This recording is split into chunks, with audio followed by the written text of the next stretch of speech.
My name is Machaskosis, Cree from the province of Alberta in Canada.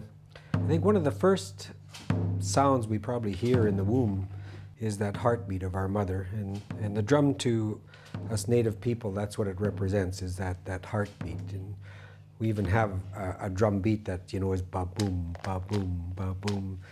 And we have other beats too. But the drum, it helps us with that journey from what the elders taught me, you know, they say from the head to the heart. And the drum is an instrument like that, so it helps us. When we play that drum, it brings that out in us, and it helps us with that journey. To be, I like what Master Dhyan Vimal has said, our authentic self, you know, and the drum is a tool to help us with that journey to get to that point.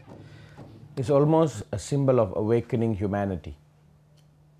You see, most often, all it needs is simple beat, just to awaken everybody, just to intend to be awakened.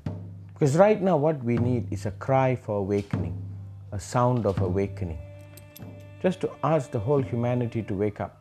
Just wake up. Wake up and see where we are. Wake up and see where we want to go.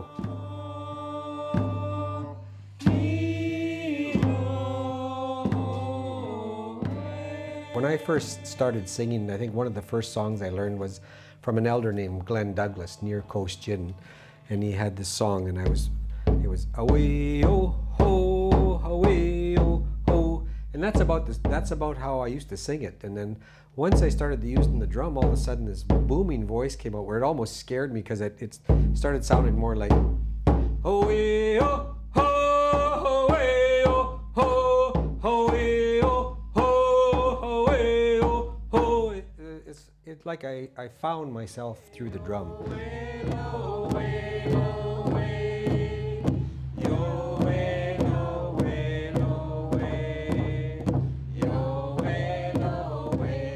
The drum itself, it represents the womb. The stick is the male part, and so it's at bringing together that male-female energy and bringing back to the balance in life and walking in balance, because, you know, this is what elders teach us, that with our body, mind, emotion, and spirit, this is a tool that is going to help us get there. And it also, of course, when we play the drum, it brings that, I guess, what we call our spirit. It brings it out. It brings that creativity out.